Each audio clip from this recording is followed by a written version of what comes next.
isso, não é? O que o Senhor Jesus fez por nós. Quero convidar você a se assentar, abrir sua Bíblia lá em Romanos capítulo 12. Romanos capítulo 12, os versos 16 e 17. Eu vou fazer a leitura do trecho que nós estamos meditando. Diz assim, Romanos capítulo 12, do verso 9 até o 21. O amor deve ser sincero. Odeiem o que é mau, apeguem-se ao que é bom. Dediquem-se uns aos outros com amor fraternal. Prefiram dar honra aos outros mais do que a si próprios. Nunca lhes falte o zelo, sejam fervorosos no espírito, sirvam ao Senhor. Alegrem-se na esperança, sejam pacientes na tribulação, perseverem na oração. Compartilhem o que vocês têm com os santos em suas necessidades. Pratiquem a hospitalidade. Abençoem aqueles que os perseguem, abençoem e não os amaldiçoem. Alegrem-se com os que se alegram, chorem com os que choram. Tenham uma mesma atitude uns para com os outros. Não sejam orgulhosos, mas estejam dispostos a associar-se a pessoas de posição inferior. Não sejam sábios aos seus próprios olhos. Não retribuam a ninguém mal por mal. Procurem fazer o que é correto aos olhos de todos. Façam todo o possível para viver em paz com todos. Amados, nunca procurem vingar-se, mas deixem com Deus a ira, pois está escrito, minha é a vingança, eu retribuirei, diz o Senhor. Ao contrário, se o seu inimigo tiver fome, dê-lhe de comer. Se tiver sede, dê-lhe de beber. Fazendo isso, você amontoará brasas vivas sobre a cabeça dele. Não se deixem vencer pelo mal, mas vençam o mal com o bem. Hoje, nós vamos meditar nos versículos 16 e 17, que dizem assim: tenham uma mesma atitude uns para com os outros. Não sejam orgulhosos, mas estejam dispostos a associar-se a pessoas de posição inferior. Não sejam sábios aos seus próprios olhos. Não retribuam a ninguém mal por mal. Procurem fazer o que é correto aos olhos de todos. Vamos orar mais uma vez? Pai querido, obrigado pela Tua palavra. Nós te pedimos, ó Deus, que ela venha realizar no nosso coração aquilo que é do Teu agrado. Que o Teu Santo Espírito tenha liberdade de quebrantar o nosso coração e nos formar, ó Deus, à imagem do Teu Filho Jesus. É a nossa oração no nome precioso de Cristo Jesus. Amém, ó Deus. Muito bem, meus irmãos, nós estamos pensando nesse mês aqui sobre saúde para a alma, saúde para a vida, como nós nos tornarmos saudáveis ou termos uma espiritualidade que seja saudável, que enfrente as circunstâncias da vida, que nos traga sabedoria, que faça da nossa vida algo que glorifique a Deus. Ser um cristão saudável é isso, ter uma vida que seja uma vida espiritual, uma espiritualidade saudável, tem esse objetivo, glorificar a Deus. Nós vamos ser mais felizes, mais completos e vamos ser mais usados por Deus. Quem está doente tem dificuldade de glorificar a Deus. Ao invés de ele apontar para você ter fé em Cristo Jesus, para você confiar, para você se alegrar na esperança, para você depositar o seu amor e encontrar significado para a sua vida, ele vai estar perdido também. Não vai ter essa capacidade de apontar, ou seja, com a sua vida ou com as suas palavras, o próprio Cristo. Foi por isso que na primeira meditação, nós nos lembramos que quando nós colocamos o nosso amor em Deus, nós finalmente encontramos sentido para a nossa vida. É por isso que o amor não pode ser fingido. E à medida que nós temos essa capacidade de amar a Deus acima de todas as coisas, acima de tudo, o nosso amor se torna cada vez mais sincero, mais dedicado e mais zeloso. A segunda meditação, Marcos lembrou aqui, fala da alegria. Paulo nos exorta, como foi lido, a nos alegrarmos na esperança. Porque quando nós colocamos a nossa esperança em Cristo, nós desfrutamos da sua alegria em nós, em nosso coração. E à medida que nós somos capazes de nos alegrar na esperança, nós nos tornamos perseverantes, solidários, longânimos e maduros. E hoje eu gostaria de pensar na humildade. Essa qualidade, esta virtude tão complicada, tão fácil de ser manipulada, de ser fingida, não é? Você vai se lembrar que Jesus, quando está pregando o Sermão do Monte, ele chama a atenção por vários atos religiosos que alguns fariseus hipócritas realizavam, que era orar nas esquinas para serem vistos pelas pessoas, entregar grandes quantias de oferta para que as pessoas os admirassem, jejuar de tal maneira que aparecesse para todos que eles estavam fazendo isso, e tinha uma capa de humildade, mas no fundo não estavam sendo sinceros com Deus. Essa humildade, e quando a Bíblia pensa em humildade, nós também, nos dias atuais, temos uma falsa humildade, não é? Quando a gente não tem uma medida correta a respeito de nós mesmos. Por exemplo, essa falsa humildade atrapalha muito a vida da igreja. Quando você chega para o irmão e fala assim, irmão poderia nos ajudar nisso? Eu sinto que o irmão é capaz disso. Ah, pastor, eu não. Quem sou eu para fazer isso? Quem sou eu para assumir isso?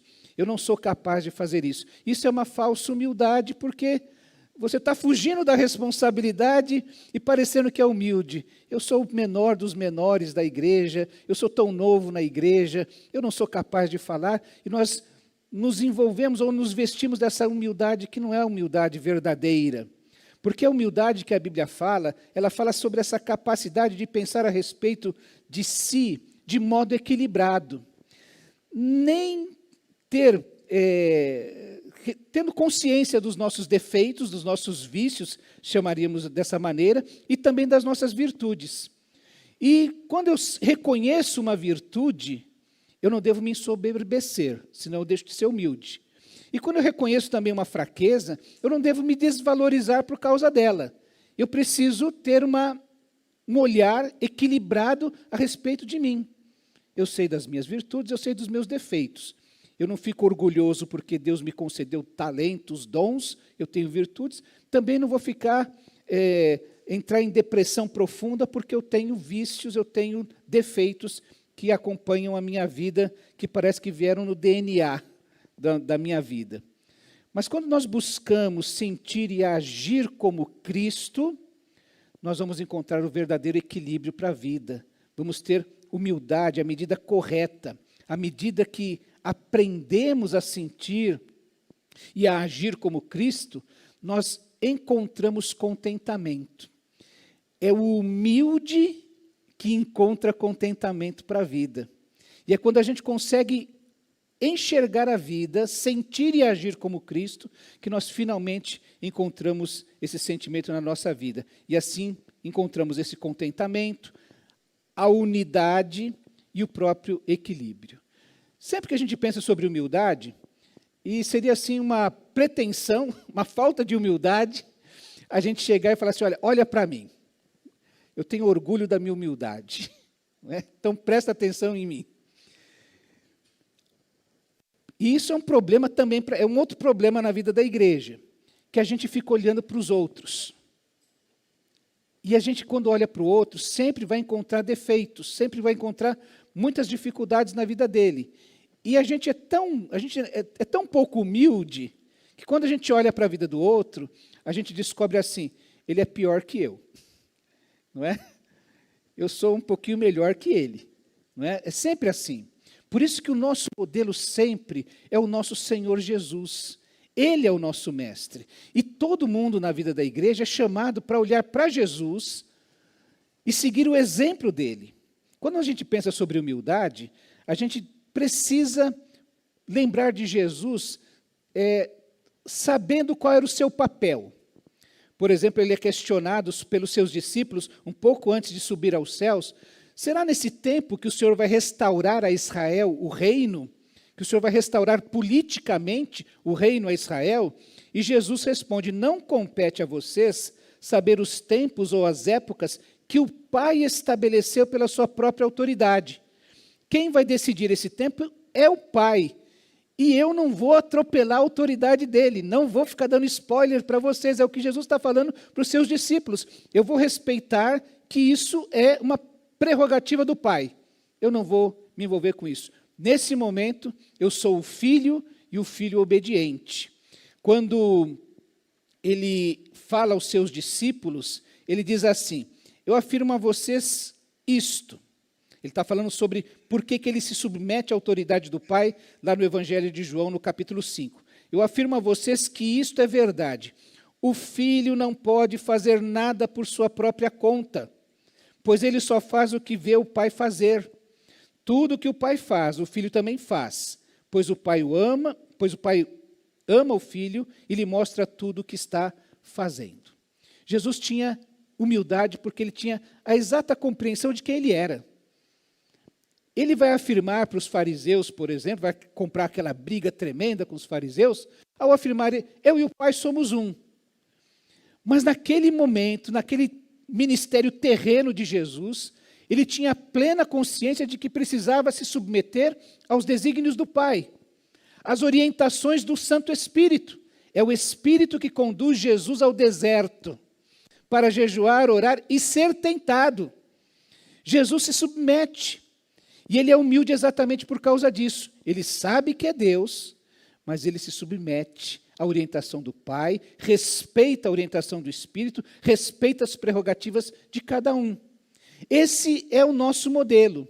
E quando nós pensamos em Jesus, eu quero convidar você a pensar um pouquinho naquilo que Paulo escreve sobre Jesus aos crentes de Filipos, dizendo assim lá no capítulo 2, logo nos primeiros versículos, ele diz assim: portanto, se há algum encorajamento em Cristo, se há algum consolo de amor, se há alguma comunhão do Espírito, se há alguma afeição e compaixão, completem a minha alegria, tendo o mesmo modo de pensar, o mesmo amor, um só Espírito e uma só mente. Nada façam por ambição egoísta ou por vaidade, mas humildemente considerem os outros superiores a vocês mesmos, cuidando cada um não somente dos próprios interesses, mas também dos interesses dos outros. Seja o modo de pensar de vocês o mesmo de Cristo Jesus. Não é o mesmo do seu João, da irmã Mariazinha, mas é o mesmo de Cristo Jesus. E Paulo começa a nos ensinar que, em primeiro lugar, a humildade, quando nós aprendemos a sentir e a agir como Cristo, ela traz contentamento para a nossa vida. Às vezes a gente pode pensar assim: mas eu vou ser humilde, vou ser humilhado pelos outros. Não, estão pedindo para que a gente tenha o mesmo modo de pensar de Cristo, e que isso vai trazer alegria para a nossa vida, vai trazer contentamento para a nossa vida, vai trazer direção para a nossa vida. A humildade nos leva à fonte correta. Se eu quero ser humilde, olhe para Jesus, siga o exemplo de Jesus. A humildade ajuda então a gente a vasculhar o nosso coração. Eu estou seguindo o exemplo de Jesus, eu estou sentindo e agindo como Jesus, ou eu estou sentindo e agindo como outros modelos que eu encontro na nossa sociedade? Por isso que Paulo vai falar: portanto, se há algum encorajamento, motivação em Cristo, o encorajamento, de onde veio o seu encorajamento? De algum tipo de, como nós dissemos, os fariseus, eles queriam ser vistos pelos homens. Eu sou encorajado porque, quando eu estiver orando nas praças, as pessoas vão olhar e vão me admirar. O meu encorajamento para entregar ofertas é porque as pessoas vão admirar. Nossa, olha, entregou uma sacolinha cheia, não é? Não, o nosso encorajamento está em Cristo, na pessoa e no ministério de Jesus Cristo. Quem Ele é e o que Ele fez por nós. Nós acabamos de falar, nosso Deus Criador, Redentor. E quando eu olho para estas características de Jesus, que Ele é o Criador, que o nosso Deus é o Criador e que Ele nos redimiu através de Cristo Jesus, eu sou encorajado a fazer. Eu posso olhar para alguém que está passando necessidade, eu posso encontrar alguém que me persegue, como diz o texto do apóstolo Paulo, e eu posso ficar assim muito pouco encorajado. Diz um amigo meu que ele fala assim: você ora por quem te persegue? Ele falou: eu até oro, mas eu oro assim bem, Senhor, abençoa fulano. Bem pouquinho assim, mas eu oro para ele abençoar. Eu não estou encorajado a dobrar os meus joelhos, a entrar na madrugada, a lutar por essa causa diante de Deus. Mas se eu puder sentir e agir como Cristo, eu vou ser capaz de orar. Eu vou ser encorajado pela pessoa, pelo ministério de Cristo Jesus. Quando ele fala sobre o amor, então, se nós temos alguma motivação, se nós temos alguma exortação de amor, nós somos motivados pelo seu exemplo, pela sua pessoa, pelo seu ministério, mas no amor nós somos motivados pela história da salvação. Deus prova o seu amor para conosco, em que Cristo morreu por nós, quando nós ainda éramos pecadores. E a prova do amor de Deus não é se Ele vai te salvar dessa enrascada, a maior prova. Não é se Ele vai te livrar desse problema que você tem hoje. É o fato de Ele ter te amado, ter mandado o seu Filho vir ao mundo e morrer na cruz do Calvário, antes mesmo de você ter nascido, antes mesmo de você pensar em buscá-lo. É essa a prova de amor, e é isso que me motiva, essa história da salvação. Quando fala sobre a comunhão do amor, essa motivação pelo Espírito, a direção que Ele traz para nós, Paulo está exortando, meu irmão, quando você se socorrer, quando você clamar, quando você pedir, o Espírito Santo vai fazer você lembrar da palavra de Deus, ele vai ser esse consolador que está sempre ao lado. Por isso que Paulo fala das afeições que nós temos em Cristo Jesus. Se alguma profunda afeição, essa inclinação afetiva, os laços de amizade, de companheirismo, da história que construímos juntos. Paulo fala disso, você um pouco antes, aqui, aliás, um pouquinho para frente no capítulo 2, Paulo vai falar com todo carinho daquele Epafrodito, meu irmão, cooperador e companheiro de lutas, pessoa que Deus não permitiu que morresse para que eu não tivesse tristeza sobre tristeza. Paulo já está preso, impedido de fazer um monte de coisas, e aí o amigo, companheiro de luta, o cooperador, eu imagino Paulo, aqui está escrito, mas Paulo falando com boca cheia, o meu irmão Epafrodito, com toda alegria, essas afeições que ligam um ao outro, e quando Paulo lembra assim, fala, poxa, eu preciso honrar o meu irmão na minha vida, com o meu exemplo, com o meu testemunho. Paulo está falando desse tipo de afeição, dessa inclinação que nós temos por alguém que é meu companheiro de luta, meu cooperador, meu irmão na fé. E ele fala dessa compaixão que temos uns pelos outros, essa motivação pela companhia no sofrimento. A compaixão, e esse termo, ele quer falar daquela pessoa que está ao lado. Está falando do Espírito Santo, é o Paráclitos, mas aqui fala que é o tipo de ação que o Espírito tem para ser chamado de Paráclito, que é caminhar ao lado da gente. Já passou vigília da noite com alguém que está sofrendo? Você está ali do lado, e a pessoa de vez em quando abre o olho assim, vê que você está ali, e volta. Ela fica um pouco mais tranquila, né? Diante do fato de você estar ao lado. Você está só ali, a pessoa está no hospital, está lá sendo tratado, mas é só o fato de encontrar alguém querido ao lado.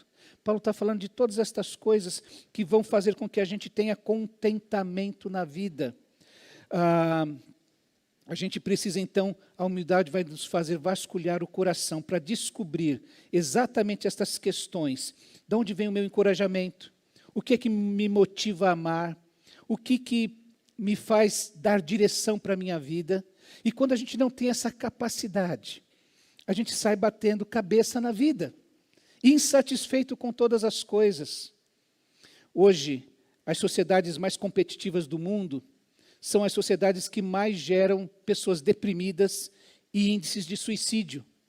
Criam um patamar, uma expectativa imensa numa sociedade que não aprende a viver com a frustração.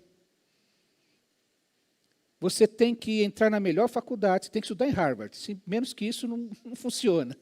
Você tem que ganhar muito dinheiro, você tem que ter performance tremenda, você tem que ficar bonito o tempo todo. E quando isso não acontece, essas pessoas não são capazes de enfrentar a frustração. O nosso modelo é Jesus. Nosso modelo é um modelo que enfrentou muitas frustrações, que enfrentou muitas muitos embates, muita resistência, que enfrentou um povo que não o recebeu, que enfrentou a incredulidade de muitas pessoas. Esse é o modelo. E Jesus termina a sua vida dizendo que completou a missão. Nós encontramos em Paulo, por exemplo, que escreve aos Filipenses, aquele homem que termina a vida dizendo assim, olha, eu acabei a carreira, completei a carreira, guardei a fé. Agora a coroa que me foi prometida está guardada junto com o justo juiz, e eu sei que ele vai me entregar na hora certa. É assim que nós aprendemos, e aí aprendemos a ter contentamento na vida. Paulo, quando escreve aos Filipenses, está preso. Mais uma vez quero lembrar aos irmãos, é a carta na qual ele mais fala sobre alegria, sobre regozijar-se, sobre estar contente em toda e qualquer situação. A humildade nos leva ao contentamento, porque nos leva a olhar para Cristo. A humildade também nos leva à unidade. Quando você vê no versículo 2, Paulo fala assim, por estas motivações, se nós tivermos o nosso coração voltado, vasculhado nessas motivações, ele pede então, por causa disso, completem a minha alegria, tendo o mesmo modo de pensar, o mesmo amor, um só espírito e uma só mente. Para que serve a humildade? Quais os desafios que a humildade traz na nossa vida? Ela quer nos levar à unidade, à capacidade de andarmos juntos. Popularmente já se diz que 2 bicudos não se beijam. Casamento de 2 bicudos é uma guerra constante, né? Então a Bíblia fala que nós precisamos ser humildes para poder caminhar juntos. Seja num casamento, seja na vida de uma igreja, seja num trabalho, seja na família estendida. Você precisa ter humildade para poder caminhar juntos. Ele vai falar sobre esse mesmo modo de pensar. Um pouquinho para frente, ele vai falar de Timóteo. Ele está preso, precisa enviar alguém a Filipos.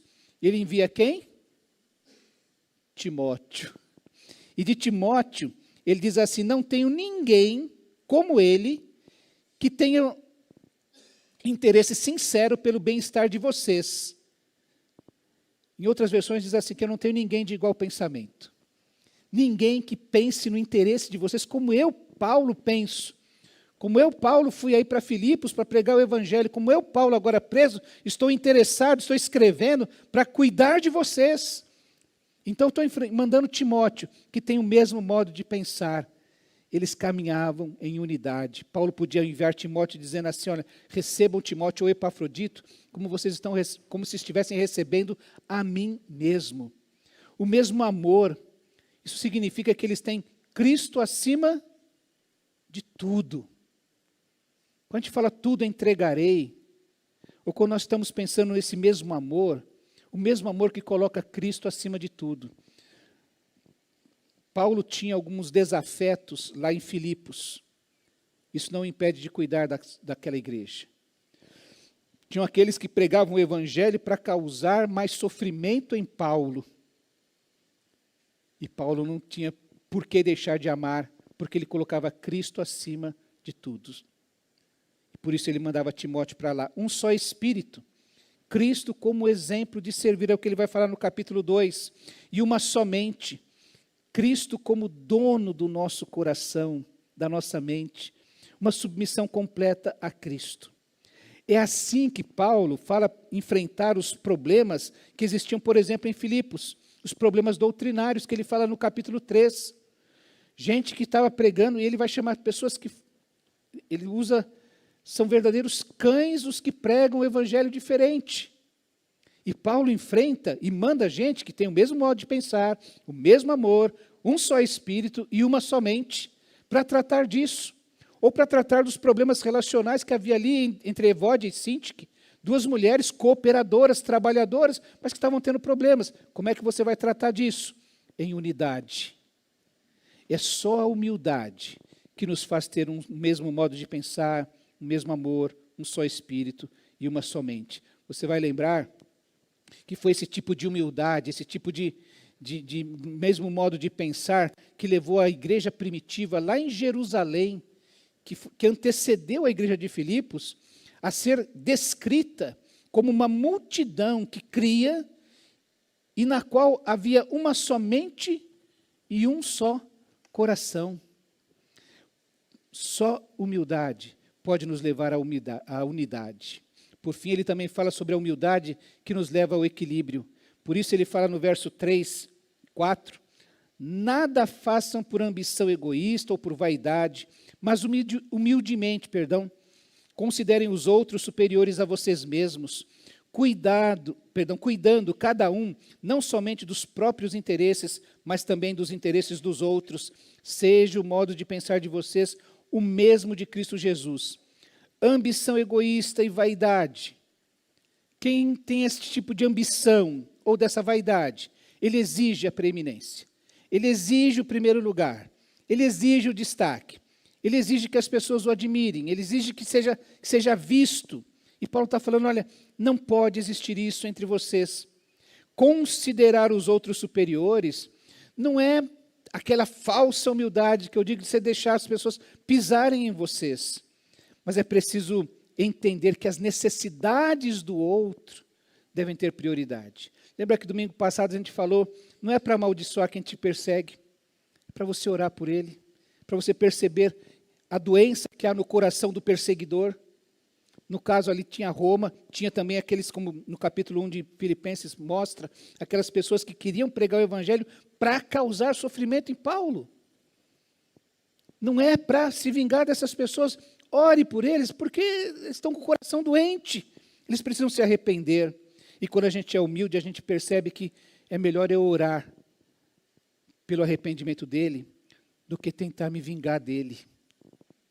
O propósito não é esse. No versículo 14, ele vai falar exatamente disso. Vai falar dessa capacidade de olhar a necessidade do outro. O maior exemplo é o bom samaritano, que tinha os seus afazeres, que estava fazendo a sua viagem, daqui a pouco encontra alguém com necessidade. Um homem caído na beira da estrada, que precisa do seu socorro. Ele podia ficar impuro cerimonialmente, ele podia atrasar os seus compromissos, ele gastou do seu tempo e do seu dinheiro com esse homem. Isso é ser humilde. Aquele sacerdote, aquele levita, eu vou cuidar do meu, não é? Eu tenho que fazer, se eu tocar, vou perder o meu direito de participar das coisas, dos ritos religiosos daquele momento. Eles cuidaram de si mesmos. Eles foram egoístas na realidade. Jesus é o nosso modelo. E aí Paulo começa a descrever mais uma vez o que o nosso Senhor, o que o nosso Mestre, o que nós devemos aprender com Ele. E a partir do verso 5 ele diz assim, seja o modo de pensar de vocês o mesmo de Cristo Jesus, que apesar de ser Deus, não considerou que a sua igualdade com Deus era algo que devia ser usado como vantagem ou ao qual ele devia se apegar. Antes esvaziou-se a si mesmo, assumindo a forma de servo, tornando-se semelhante aos homens, sendo encontrado em figura humana, humilhou-se e foi obediente até a morte e morte de cruz. Por isso Deus o exaltou à mais alta posição e lhe deu um nome que está acima de todo nome, para que ao nome de Jesus todo joelho se dobre, nos céus, na terra e debaixo da terra, e toda língua confesse que Jesus é o Senhor, para a glória de Deus Pai. Não se apegou aos seus direitos. É uma decisão de servir. Porque a humildade verdadeira, a humildade ela se manifesta da maneira mais precisa quando alguém sabe o que é, ele não apenas pensa equilibradamente a respeito de si, mas decide abrir mão dos seus direitos. Ele se esvazia, como é o termo utilizado, e decide servir. Tornou-se semelhante aos homens, e servir obedientemente ou corretamente, como nós vimos, enquanto Jesus esteve no mundo, ele sabia exatamente qual era a sua missão, qual era o seu lugar, o que era a prerrogativa do Pai, do Espírito e a dele. Ele serviu obedientemente até a morte, com as motivações sãs, por isso ele foi obediente. Meus irmãos, todos nós somos chamados a nos amar. Jesus falou, olha, vocês precisam amar o próximo como vocês amam, amem o próximo como se você ama a si mesmo. Então, amar-se a si mesmo não é um erro, não é um pecado. A gente precisa ter um amor equilibrado. A gente deve amar o próximo como a gente se preserva. A gente não vai fazer para o outro aquilo que a gente não quer que seja feito conosco. A gente vai tratar o próximo como nós desejamos ser tratados. Hoje existe uma situação interessante. Todas as pessoas têm o direito de ser felizes. Amém aí, irmãos? Não é? Diz a Constituição americana que isso é um direito de todo homem buscar a sua felicidade. Então, todo mundo tem o direito de ser feliz. E se você quer ser feliz na sua profissão, no seu casamento, nos estudos, o que você está certo. Mas pense um momento, e o que me incomoda hoje, eu vou acabar falando aqui, é as pessoas que hoje não querem se casar. Pelo amor de Deus, não vamos interpretar errado o que eu estou falando, né? Casar errado é melhor ficar solteiro, né? Antes só do que mal acompanhado. Isso é para quem é solteiro, tá? Para quem é casado, você está encalhado. Tá aí? Tem mais jeito. Calhou. Quem é casado mal é que está encalhado, tá? Quem está solteiro pode escolher ainda, está muito bem, cuida do que você vai fazer para frente. Mas assim, e os sonhos, as expectativas, como eu disse, eu tenho receio, eu oro, eu me preocupo com a juventude cujo plano é morar fora do Brasil, é ir embora do Brasil, ir para o primeiro mundo. E eu quero eu só vou casar se eu puder ser muito feliz, perfeito, ter um casamento perfeito. E os meus planos são morar em outro lugar. E os meus planos são não ter filho, porque filho dá trabalho, sabe, dá trabalho, dá gasto, é um raciocínio. Que você fala, você está certo, você deve procurar o melhor para si. Não é pecado. Mas você sabe que o verdadeiro amor se manifesta quando você abre mão de algo, quando você se doa para outra pessoa. E não há nada que mude mais a perspectiva da vida do que um filho. E ali você fala assim, agora eu vou doar a minha vida, o meu tempo, os meus recursos, para cuidar dessa criança, dessa ou dessas crianças, quanto você tiver. Isso é verdadeiro amor. E existem pessoas abrindo mão dessa parte do amor, que se doa, que se sacrifica, o amor sacrificial pelo outro, por um filho, porque ama mais a si mesmo, não sendo capaz de abrir, ou de enxergar, inclusive, filhos como bênção de Deus. E, meus irmãos, quando a gente começa a passar, a gente ouviu isso ontem, inclusive, as lutas que nós passamos. Tiago vai falar que nós devemos nos alegrar quando passarmos por várias provações. Porque a aprovação, uma vez aprovados, passando por essa aprovação, nós seremos aprovados e seremos tornados maduros, não faltando nada, não tendo falta de nada. A vida que não passa por lutas, a vida que não enfrenta tempestades, aliás, diz que mar calmo não faz bom marinheiro, não é? E vida sem lutas, sem tribulação, sem essas circunstâncias que nos fazem. Quando é que a gente aprende a orar a Deus, a clamar a Deus, a quase suar sangue?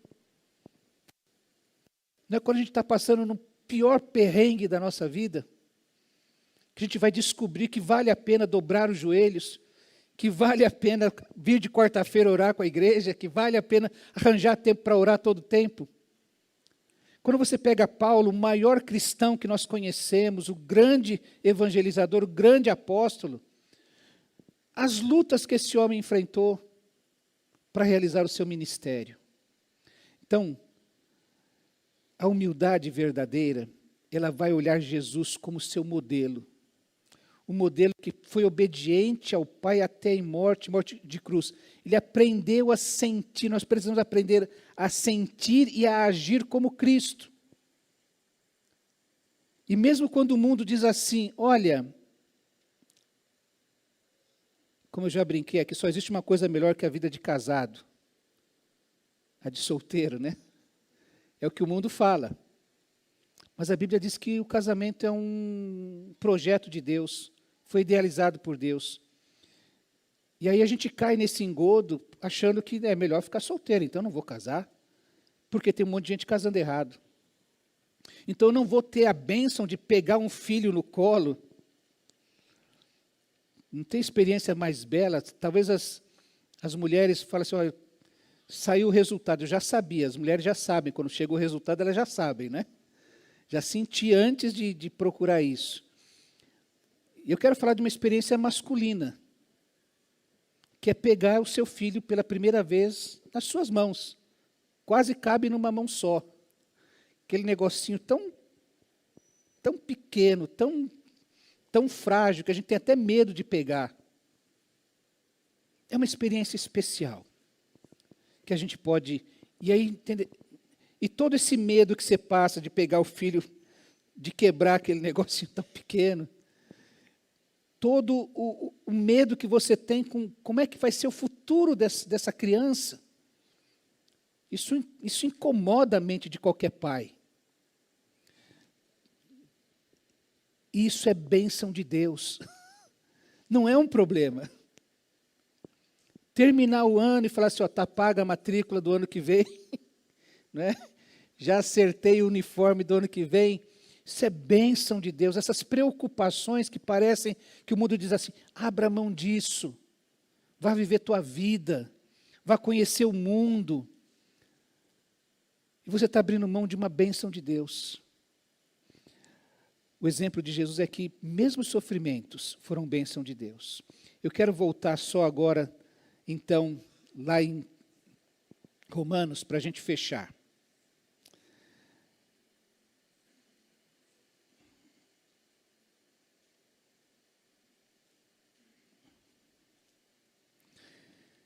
Paulo vai falar, então, que nós devemos ter a mesma atitude uns para com os outros, uma atitude de reciprocidade, de não sermos arrogantes, querermos brigar pelos nossos direitos, pelos cargos. E essas pessoas que brigam por isso, elas são escravos dos seus direitos, elas não são capazes de renunciar nada, de entregar tudo para Cristo. Esse pessoal sofre, porque tem que ser do jeito dele. Tem que brigar por causa disso. Estejam dispostos a associar-se a pessoas humildes, a servir. A marca do cristão é o serviço. Estar disposto a associar-se às pessoas mais humildes, no sentido de que elas precisam de mim, mais do que eu preciso delas. Eu posso servi-las, eu posso ajudá-las, eu posso cuidar delas. Não paguem a ninguém mal com mal, procurem agir corretamente. Quando o mal que você faz não é de Deus. Deixa eu deixar bem claro isso. Alguém pode argumentar, olha, mas no Antigo Testamento, Deus usou pragas, Deus usou o exército inimigo para trazer juízo sobre o seu povo. Mas decidir agir com mal, e você pode falar assim, mas Deus não fez isso? Então eu vou ajudar fulano a quebrar a cara, para ele aprender. Quando você pensa em agir assim, em agir com mal, você está se colocando no lugar de Deus. É Deus que vai dizer aqui, minha vingança eu recompensarei, a gente vai pensar nisso domingo que vem. Mas não pague a ninguém o mal com o mal. Isso é um princípio, isso é uma lei. Se você tentar fazer isso, você está se colocando no lugar de Deus. Você está decidindo o que vai ser feito. Vou lembrar aqui o que Paulo vai falar em Filipenses, no capítulo 4. Ele diz assim, depois de falar toda a carta, ele está terminando. Finalmente, irmãos, pensem em tudo que for verdadeiro. Então, não paguem a ninguém mal com mal. Alguém te fez mal? Como é que você vai pagar? O que você vai pagar é verdadeiro? que você vai fazer é digno de respeito, o que você vai fazer é justo, é puro, é amável, é de boa fama, há alguma virtude nisso que você vai fazer, há louvor nisso, então você está autorizado a fazer. Mas pagar mal com mal, não. Tá certo? Humildade traz saúde para a alma exatamente por causa disso. Como diz o apóstolo Paulo no último versículo do capítulo 12, não se deixem vencer pelo mal, mas vençam o mal com o bem. Essas orientações, a humildade vai impedir que o mal tome conta do nosso coração, que ele nos adoeça. E, meus irmãos, quando nós buscamos sentir e agir como Cristo, nós vamos encontrar vida abundante. Nós vamos encontrar contentamento, como nós dissemos. À medida que aprendemos a sentir e agir como Cristo, nós vamos ter contentamento, nós vamos ser capazes de andar em unidade interior, unidade no casamento, unidade na igreja, unidade. Porque a gente é humilde, passa a andar em humildade e a ter equilíbrio para a nossa vida. Aprendendo a viver todas as bênçãos de Deus. Ser humilde é pensar de si como convém, nada mais nem a menos. Não se ensoberbecer, nem também se desvalorizar. Nosso exemplo é Jesus Cristo. Haja em vós o mesmo sentimento, o mesmo pensamento, as mesmas motivações que houve em Cristo Jesus. Ele é o nosso exemplo e ele vai trazer saúde para a nossa alma. Amém? Senhor Jesus, nós queremos lembrar de cânticos que cantamos tantas vezes, que a beleza de Cristo se veja em nós, que toda a nossa vida glorifique o Senhor. Nós te pedimos nesta hora, Deus, que haja em nosso coração, haja em nossa mente o exemplo de Cristo. Que a motivação que há em nós seja a pessoa de Cristo. E nós te pedimos que o Senhor traga essa saúde para a nossa alma, para a nossa vida, ó Deus. Que a gente seja liberto da escravidão, do orgulho, de ser dono da verdade, de querer pagar o mal com o mal. Que a gente seja liberto de tudo isso, para poder viver uma vida de contentamento, de unidade, de equilíbrio, que glorifique o Senhor, que manifeste Cristo em nós. É a nossa oração no nome precioso do Senhor Jesus. Amém, ó Deus.